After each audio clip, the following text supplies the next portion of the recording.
Nور Media, ahabbu nnasi ila Allah anfauhum linnas. Naam, tusome darasa linalofuata.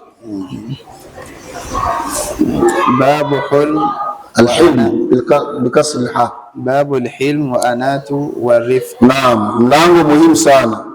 Al-hilm wal anat wa rifq, hizi ni sifa ambazo kila Muislamu anatakiwa awe nazo. Tuwalee watoto wetu katika malezi haya. Upole, Muislamu anatakiwa awe mpole, Muislamu anatakiwa awe mkakamavu, isipokuwa sheria ya Mungu ikiguswa. Sio Mungu alisema ashiddau ala al-kuffar ruhamau bainahum. Ndio tunatakiwa tuwe hivyo kati yetu, tuhurumiane. Lakini kwa wale wa jamaa wakileta ujinga na kunja sura na nyosha mkono, ndio Uislamu.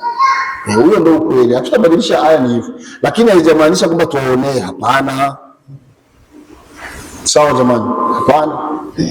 Kwa hiyo huu ni mlango ambao unakuja kuzungumzia al-hilm. Wa ma maana al-hilm? Upole. Na katika majina yake Mwenyezi Mungu Subhanahu wa Ta'ala ni Halim. Mwenyezi Mungu ni mpole pia, na kweli ukitizama kwenye maana, wallahi Mungu ni mpole. Tunamkosea vingapi? Lakini Allah anatuacha. Wallahi Mwenyezi Mungu anatuacha. Na wakati mwingine unamkosea, unatubu, anamsamehe, unarudi, unatubu, unarudi, unatubu, na hana tatizo. Na ndio maana katika sifa zake anaitwa Tawwab, na ai kathiru tawb, suratul Mubalagha. Sawa? Mwenyezi Mungu ni mpole. Kwa hiyo upole maana yake nini? Huwa dhabtun nafs. Upole maana yake ni mtu kuzuia nafsi yake. Wal afu inda al-maqdar. Upole ni pale mtu na desturi ya kusamehe ili hadi una uwezo kuadhibu. Ndio tafsiri ya upole. Mtu amekuja tu, umekaa tu kama hivyo ulivyokaa kaka hapo, anakuzaba kofi, alafu unamtazama kama huyu jamani, mimi nikiamua hapa, mimi nikiamua hapa sitarudiana, lakini haumjibu na haumpigi. Natulia. Tumshukuru Allah alitubadilishia, maana zama za Musa alayhi salatu wassalam, sheria alikuwa amepewa Musa ilikuwa ni kwamba mtu akija kikupiga kofi shavu la kulia, unamtegea kushoto. Ndio cha Mungu. Ndio ilikuwa akikuzaba unajua na huku, ndio cha Mungu. Tunaweza lakini Mungu alituhurumia, hiyo kaitoa kwenye umati Muhammad, hiyo hakuna. Ndio tukawekewa kiswasi. Sawa jamani, lakini upole ni muhimu sana, mtu kusamehe na uko na uwezo. Wataani fi rududi al-fi'l wa tajannub al-ghadab wal-intifa. Upole ni mtu anachukua utaratibu na busara katika kulipiza. Ni moja muhimu upole. Kuna mtu anataka kufanyia kitu alafu unamtizama, watu wanasema mpige, mjibie. Haina haja. Na yote hayo ukisoma kwa Mtume Muhammad, wallahi utayakuta kabisa. Mtume ni kweli, mpaka watu walivuka mipaka. Allah wasamee mashehe zetu waliotangulia kwenye uwanja wa dawa, maana tumekuwa tunaambia kwamba Mtume alitolewa, nadhani lugha iko binafsi wasipendi kutamka hilo neno, kwamba Mtume alitolewa nyongo. Alafu wako nenda mbali wanasema Mtume alizaliwa ameshatahiriwa. Mazalo wanasema kwamba Mtume alizaliwa alishatahiriwa, wakati si kweli. Alizaliwa kama sio wengine wanazaliwa, maana hakuzaliwa ni Mtume. Alizaliwa mtoto kama mtoto wengine. Alipata utume na miaka mingapi? Kumbe kuzaliwa ni Mtume. Alizaliwa mtoto kama wengine. Kwa kwenye historia alitahiriwa, na aliyomlipia pesa ya kutahiriwa kwa mdogo ni babu yake Abdul Muttalib. Ile inajulikana. Aliondolewa nyongo, hakuna cha nyongo aliondolewa. Na alikuwa Mtume anachukia. Aisha anasema kana Rasulullah sallallahu alayhi wasallam la yaghdhab illa idha intuhikat maharimullah. Aisha anasema alikuwa Mtume wetu Muhammad hachukii, hata umpige, hata umchafue, hata umtukane, Mtume alikuwa hachukii, illa isipokuwa idha intuhikat maharimullah, sheria ya Mungu ikiguswa ndio utamjua. Sheria ya Mungu ikiguswa Ndio Mtume alikuwa anachukia mpaka uso wake unageuka kama damu, na anapanda kwenye khutba akisema anafoka kama alivyomfokea Usama bin Zaid kwenye hadithi mashuhuri, sio nafasi yake hapo. Pindi Usama alikuja kumtetea ule mwanamke Fatima al-Makhzumiyya allati sarqat, Mtume alimfokea, ya Usama atashfa fi hadd min hududillah, yani unakuja kutetea sheria ya Mungu isitekeleze. Ndio alivyokuwa Mtume, na ndio Muislamu anatakiwa awe hivyo. Wako watu Muislamu anaweza kutukana ukachafuliwa, amekaa hapo tena asema, lakini akitukana mama yake tena pigana. Wako hivi, anaona mtu akatukana Uislamu, akatukana Qur'an, akatukana Sunna, pengine akaona kawaida, lakini akiguswa yote familia yake anavua shati kabisa, anatembeza ngumi. Sema hapa subhani, tamvulia aje mzee adabu? Wewe mzee wako ni bora kuliko Uislamu, unakuwa ujinga unafanya. Kwa hiyo upole ni muhimu sana, walaanat, na vile vile utulivu, utaratibu katika, yani mtu kutokuwa na haraka unapotaka kuchukua maamuzi. Na ndio maana Muislamu katukataza usichukue maamuzi pindi uko na hasira. Mara nyingi ukichukua maamuzi uko na hasira, unachukua maamuzi mabaya. Sawa jamani? Nadhani nasiana hapa miaka ya nyuma kauli ya maulama waliotuhusia, wanasema idha ghadhibt faamsik thalathata ashya, unapokuwa umechukia jitahidi sana uzuie vitu vitatu. Cha kwanza, idha ghadhibt faamsik lisanak, ukichukia zuia ulimi wako, la tatakallam. Ukijua kuna hasira sana, funga mdomo wako usiongee. Juu mara nyingi ukiongea utaongea vibaya, utatukanana, utachafua, alafu kesho utakuja kujutia. La pili, fa idha ghadhibt faamsik yadak, zuia mkono wako. Ukichukia jitahidi sana mkono wako ili kukunja hivi au nyuma, ili usifanye nini? Usipigane. Sawa jamani? Na hasa ikiwa kwa mke wako. Maana wanawake wengine, kuna wengine wanawake wana kimbelembele, wengine wanawake wakichafuka na mjia mume wake, nipige sasa. Tena watu wengine nipige, anakuja na kusukuma na kifua chake, utanipiga leo. Ukiona tu asio zapanda kama kunja mikono yako. Na ukiweza kujitokea jitokee. Wewe ni mwanaume gani wewe? Kama unajamii ungenipiga, wewe toka tu jembee, alafu utarudia wakati mwingine. Sawa sawa. Na hasa ukiona wake wawili inakuwa ni bora zaidi. Unatoka zako na kwa ndio zako kule kwa ule mwingine. Anakuona usiku mrefu. Tena kwa ndio usirudiaje hapo, usijibu tu ni kwangu. Wewe nenda tu. Alafu siku utarudia na yule umetia zawadi. Kama unakupenda shokola, zuia mkono. Kisha la tatu, fa idha ghadhibta fa amsik qararatak, utakapokuwa umechukia zuia maamuzi yako. Kuna wanawake wana tabia, akigombana na mume wake ndio analeta karatasi na kalamu, niandikie talaka yangu, na kama ukinipa wewe mbwa, usijisimamie eti mimi mbwa ya sio kwa wewe, toka tu. Mimi siandiki, utaiandika. Usitoi maamuzi huko na nini, na vitu vingapi, utaishi maisha yako vizuri. Sawa jamani? Warifqu, upole. Tujitahidi, Mungu anapenda sana wapole, Mungu anapenda wakakamavu. Hata tusome hadithi yetu moja, alafu tutasaidia. Hal tutahharu madha? هل تطهر النجاسة بالمزيلات الكيماوية أو بترولية؟ Naam, an-najasa ya jamaa, najis, uchafu. Je, uchafu unaondolewa na hizi mnaita nyinyi insecticide na zingine hizi dawa mnatumia za kuondoa uchafu? Leo ziko za likide, nadhani mnaona kuna hata kwenye masherehe mkiingia mna alcohol mnanawa, wakati mwingine unakutana kirorina. Wengine leo wameenda mbali, wanawasha mpaka udi. Sawa? Wengine wananunua madawa kabisa kwenye farmasi ya kuondoa uchafu. Wengine kuna manyumba ya karo wanaelewa zaidi, wananunua nini zile, yale maji ya kusafisha makaro. Kwa hiyo swali letu sisi hapa ni kwamba, je, uchafu haitoshi tu kuondoa kwa maji mpaka tutumie hivyo? Ndio swali hili. Kuna baadhi ya maulama wanasema kwamba maji yanatosha kuondoa uchafu wa aina yote. Hiyo ni kauli ya baadhi ya maulama. Na kauli nyingine wengine wakasema inategemea na uchafu. Inategemea na nini? Na kuna uchafu mwingine ambao hauondoki kwa maji. Kuna uchafu ambao hauondoki kwa maji, inabidi pawe dawa fulani ya kuondoa hiyo. Mfano kama ya maji wanayokunywa watu. Leo watu wote wanakunywa ni maji ya sasa ni hao na yeye alichota tu akapakia. Haiwezekani. Na ndio maana ukisoma humo si kwamba ndio nafanya publicity ya kandi, hapana. Ukisoma katika hii composition chimique wameandika hapa. Bili ambavyo wanatia hemo katika kufanya nini? Kuyasafisha. Niko hapa.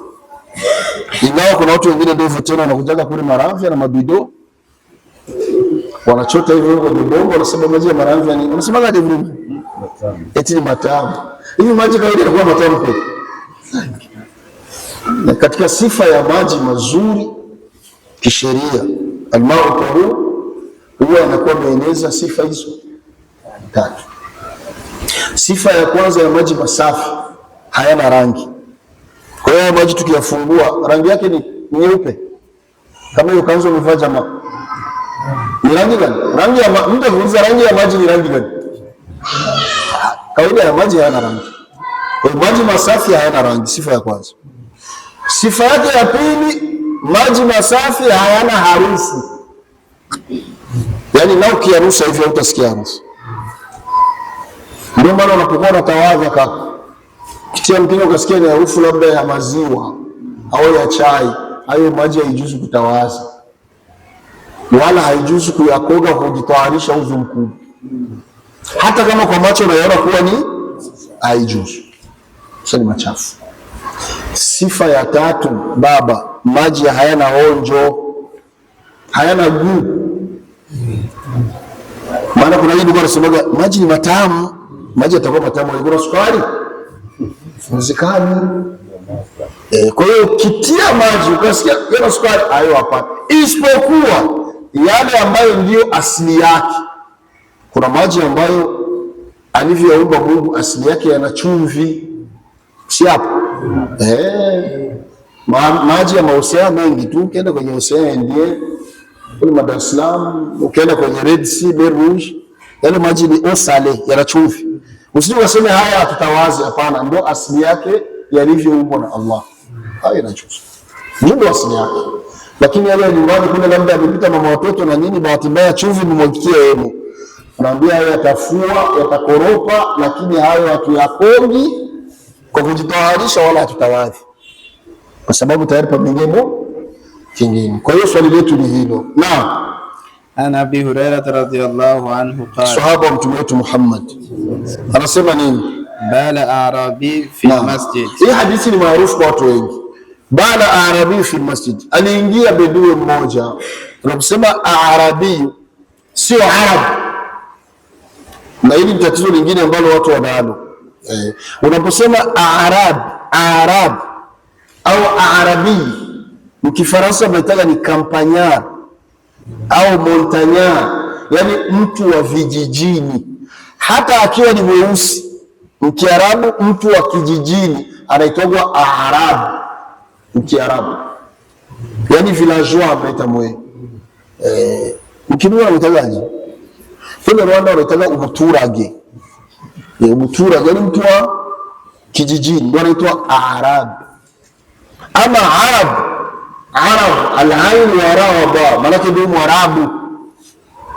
Sio kama nimeeleweka kwa hiyo tukirudia kule kwenye Qur'ani, Mungu akasema kama Waarabu wana unafiki sana. Ndio sema hivyo Mungu.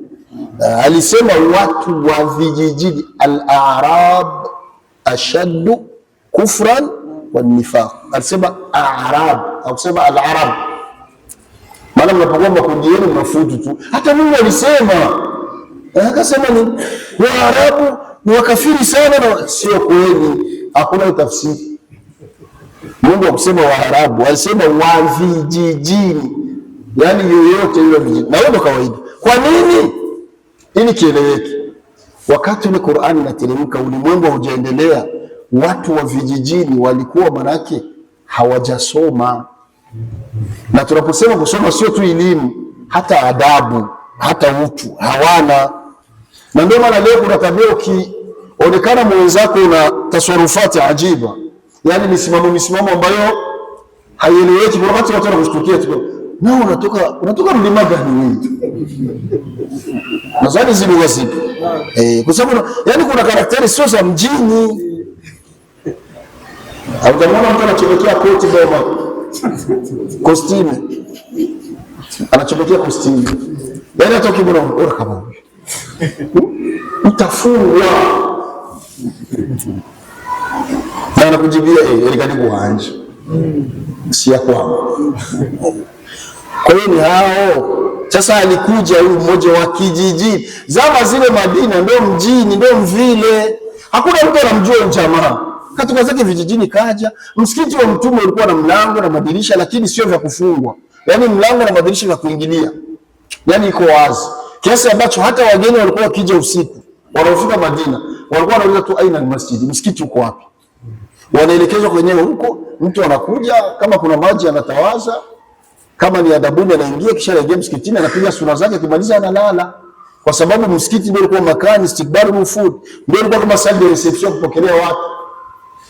Kwa miaka tu mingi mtu akija ni mgeni, anauliza msikiti uko wapi, analala zake msikitini mpaka alfajiri, wakiazini anasalimu wengine hivyo, akimaliza siku zake anajiendea. Hii hatutaitembelea hii sunna mwa msikiti kwa haitakuwa, wala mseme shehe turudie, maana mkasubutu kuacha watu wa hamtakuta kitu, hamtakuta kitu. Ndio maana misikiti kwa leo inafungwa. Sasa huyu jamaa alikuja na kutoka zake vijijini akaingia. Alipoingia Mtume Muhammad yuko na maswahaba wanatoa mafunzo msikitini, yule jamaa kaingia, na vile ni kampanyari, ni Arabu, mtu wa kijijini, hana utu, hana heshima, hajalelewa, hajui kusalimiana. Akaingia zake, akawatizama watu kama utasema wa jamaa utasema hawafai, akapitiliza zake, akaenda mpaka finahiyatul masjid, mwisho kwenye pembe la msikiti kule pembe kule. Watu wanamtazama tu, huyu jamaa huyu mbona hata akai kati yetu? Kapita zake akaenda mpaka kule, akafanya nini? Fabara fi alipofika kule, Mtume kwa anatoa mawaidha, jamaa mbona utasema hawafai, akateremsha wima, akaanza kukojoa msikitini. Waswahaba wakasema huyu jamaa vipi? Wakainuka wanamfuata, ya laita kama ungemshika lakini kwa sababu kuna mwalimu mpole, mtaratibu, mtulivu, anajua kuishi na wajinga kama hawa, Mtume akatoa tu kauli moja, akasema nini? Faqala an-nabi sallallahu alaihi wasallam da'uhu, muacheni. Allahu akbar. Yani wale wengine wamwache afanye amalizie mkojo wake. Wapi? Wallahi kuna faida, wallahi kuna faida kubwa. Tena yule Mtume anasema huyu mwenye kukojoa anasikia na anageuka na watazama, na wengine wao wameshakuwa wima, lakini kwa heshima na mheshimu Mtume anambia ndio muacheni. Watu wanapata break, wengine watafuna meno, alafu jamaa anatazama watu kama hawafai hao, anaendelea na shughuli yake. Huyu ndio mwalimu.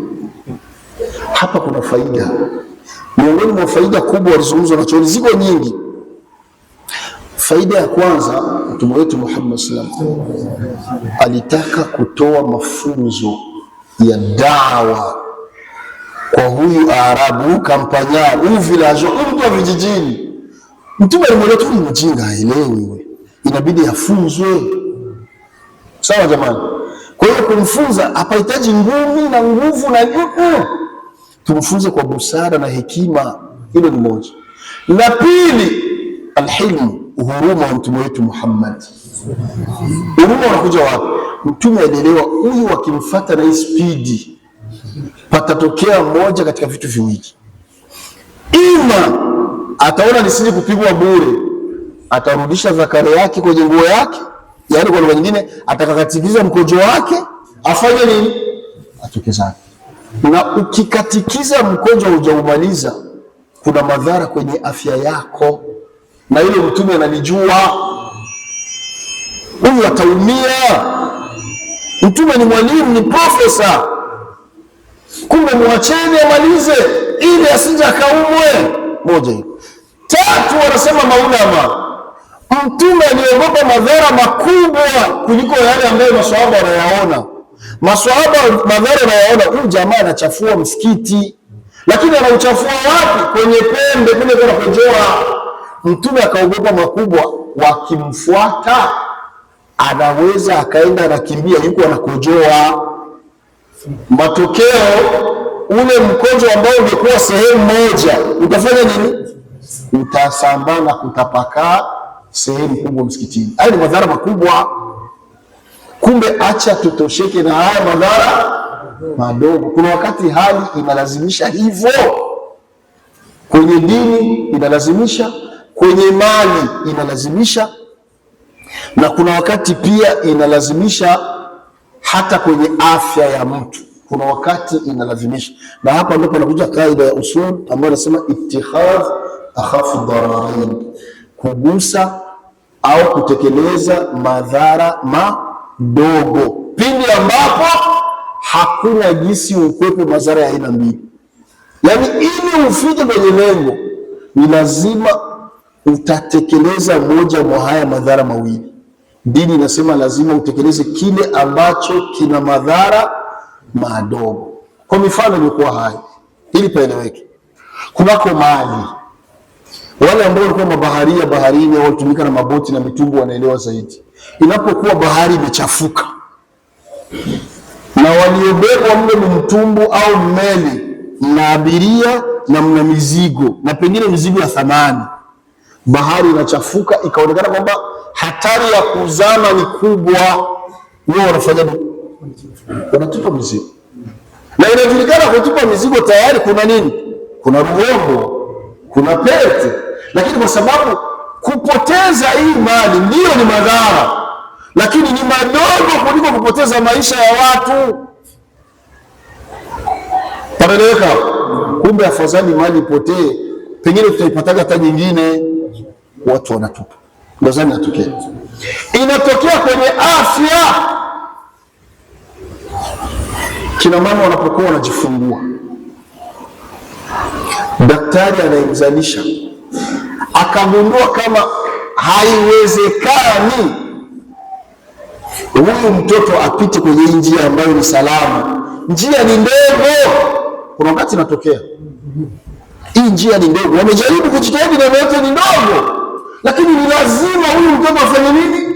Atoke tumboni, lazima atoke, lakini njia ni ndogo. Madaktari wanafanya nini? Ima ile njia wanaipanua. Kina mama wanajua zaidi ya mimi, na msiniulize wanaipanua aje, lakini madaktari wanamchanaga mwanamama. Tena wakati mwingine wanamchana bila anestesia, na wanajua maumivu ataumia, atalia, lakini haya ni madhara madogo. Hata kama atalia, tuokoe maisha ya huyu mtoto. Na ima kuna wakati wanabadili, hawafanyi hivyo, wanamfanyia cesarienne mletani huku, basi atopita huku. Mke wangu alipasuliwa, nadhani hizo lugha zipo hizi, anapitishwa kwenye njia nyingine, si anatokea. Labda kwa kina mama itakuwa ngumu. Hata kwa wanamume, hamjaona mtu anamkata kiungo cha mwili kwa sababu donda limekataa kupona? Kwa nini wanakata? Na kukata kiungo tayari ni madhara, lakini yakachukuliwa haya ni madogo, afadhali apoteze mguu au mkono ili hali abaki huko. Sawa jamani? Kuna nyakati ni hivyo. Hata kwenye ndoa kuna watu wanaofika, Mungu tulindie wake zetu ya Rabbana alamin. Kuna watu wanapata mtihani, unampenda mke wako na anakupenda kweli, lakini pia kumbe unakutana kuna tabia moja chafu ambayo anayo na imeshindikana kuacha. Anampenda mke wake kufa, lakini unakutana ndio hivyo tena. Mwanamke kwenye masuala ya kusali, ya kujitadia hayupo. Usilete ujazana hizi kaburi ya wengi wa nini? Hapana. Ni kuwa anfusakum wa ahlikum nar. Imeshindikana, mnaachana kwa vizuri. Kuna wengine hivyo tena, labda anampenda mume wake sana, lakini mume wake ni taizoni, kakosa kadogo karuka na kichwa, kosa ndogo karuka na kifuti.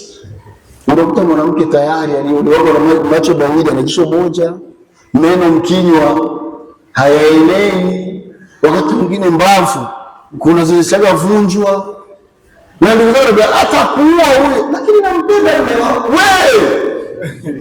Hakuna mapenzi ya hivyo. Sawa jamani? Kwa hiyo dini inatazama yote. Kwa hiyo mtume wetu Muhammad sallallahu alaihi wasallam aliwaambia damu, mwacheni. Wakamwacha yule jamaa akamaliza haja yake. Kisha baada ya kumaliza haja yake mtume akamwambia wa ariku ala bawlihi sajlan min ma au dhanuban min ma.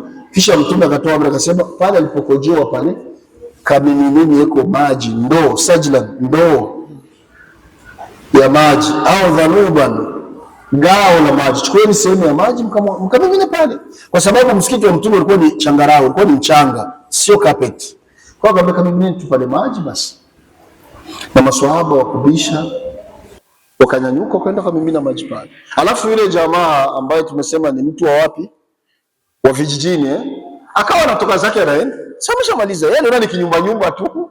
Mtu anamwita tahala ya akhi. Jana mimi wewe njoo. Labda nifuate wewe ndio unashinda na mimi. Watu wa vijijini wa mambo, wewe ndio unashinda na mimi, nifuate. Mtume akusema mimi ndio shefu wana nini, akasimama akamfuata. Bi abi wa ummi. Wewe wa leo, wewe ndio na madaraka wewe. Astaghfirullah ilahi. Kaja nywele yako. Kwa hiyo mtume akasimama akamfuata. Alipomfuata akamwambia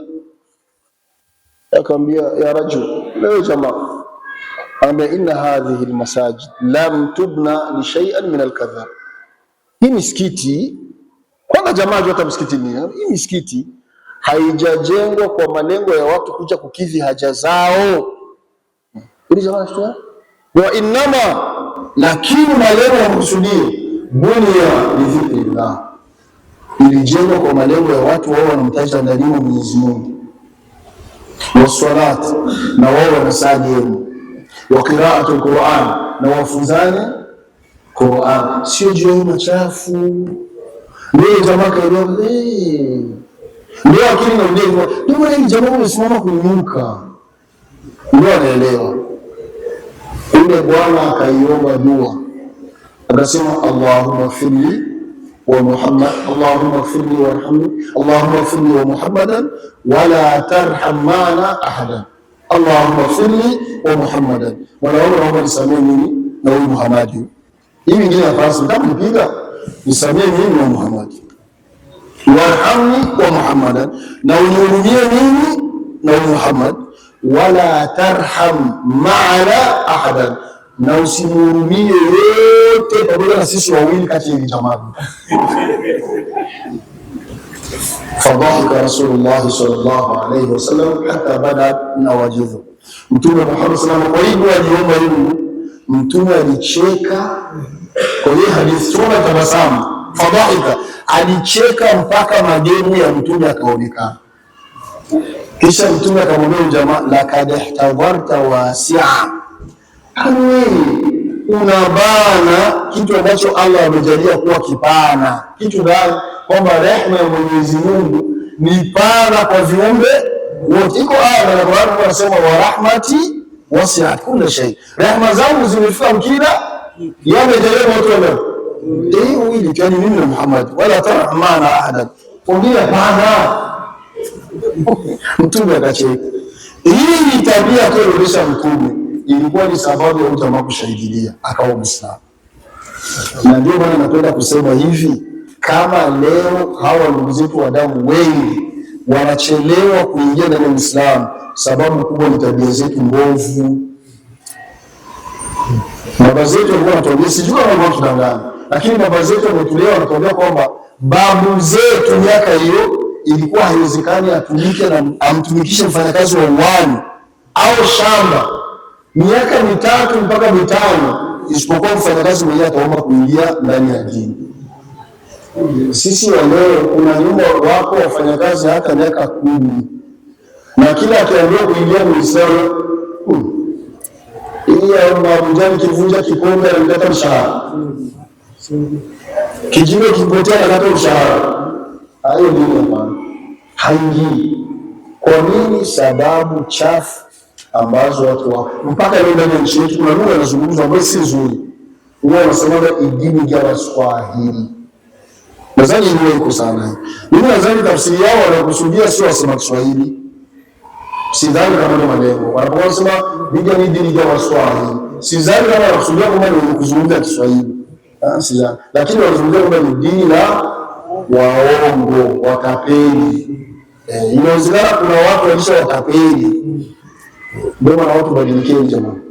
Kwa hiyo kwenye hadithi yetu kuna mafunzo mengi. Mtume akawaambia Biblia pale maji, kisha wazee Mtume anasema fa inna ma bu'ithtu muyassirin. Ni Uislamu Allah aliwaumbeni na akawatuma muwe wepesi, muwe walaini katika kufikisha mafunzo. Wala mtume afu muassirin. Hamjatuma na Allah mjekuwa kakamavu na wenye kupelekana kwa nguvu kama ilivyokuwa masomo ya Qur'ani zamani. Mtu kama hataki kusoma nadhani tuna kakali wanakumbuka. Ilikuwa ni kwenda kumbuka. Tena kwa fimbo nyingi sana. Nadhani wanakumbuka kazi yetu. Kuna watu ambao walishindwa kusoma kwa sababu ya fimbo. Kwa hiyo hatujatuma kwamba tuje watu wapeleke kaskasi. Taratibu. Hata mtume aliambiwa ufikisha tu. Masuala mengine yako mikono nani?